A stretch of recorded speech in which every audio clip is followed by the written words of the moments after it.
Affaire suivante. Une posture encombrante. Le raisonnement du jeune Pérou est, nous allions dire, une impasse. Mais il s'agit d'une prévention d'outrage à la pudeur. Et cercle vicieux est plus en situation.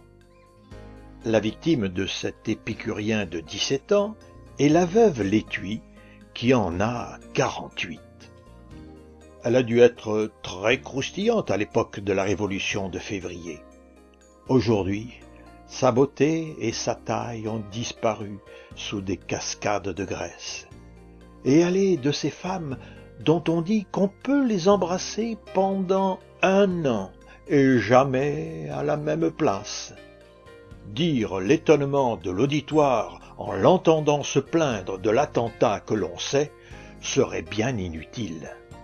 Mentionnons seulement que, dès les premiers mots de sa déposition, Monsieur le Président était dans la nécessité de réprimer les rires des personnes présentes à l'audience.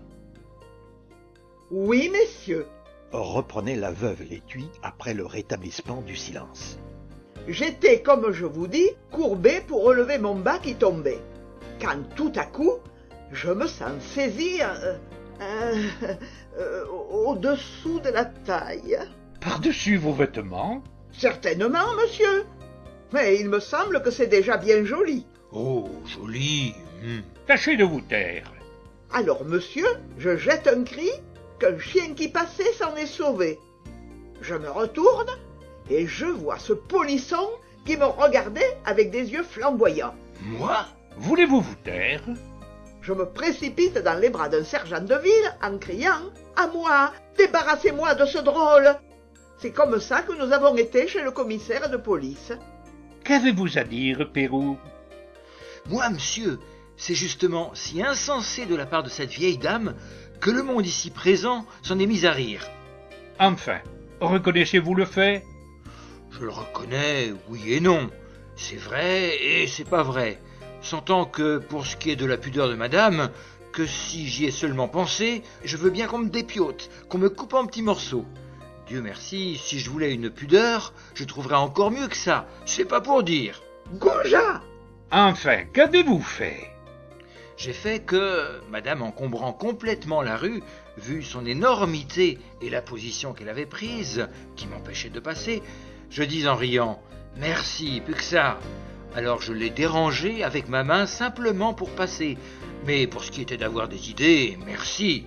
Le président à la veuve Léthuy. Est-ce exact ?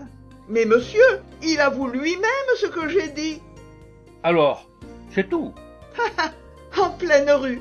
Qu'est-ce qu'il pouvait de plus ? Le président au prévenu. Cette femme a pu se méprendre sur votre intention. Mais enfin, le fait matériel existe. Et en supposant qu'il n'ait pas le caractère d'un délit, il constitue au moins une grave inconvenance. Mais, monsieur, c'était très embarrassant. Si je l'avais repoussée avec mon pied, elle aurait dit que je l'avais frappée. Je la repousse avec la main. Elle dit que j'offense sa pudeur. Il fallait ou la prier de vous laisser passer, ou attendre quelques instants. Mais d'ailleurs, quand vous dites que madame vous empêchait de passer, ce n'est pas sérieux. Vous feriez mieux de dire que vous avez voulu faire une plaisanterie. Je dis pas que c'était pas pour rigoler un peu, que tout le monde même regardait la posture de madame en riant et en disant « Oh oh oh !»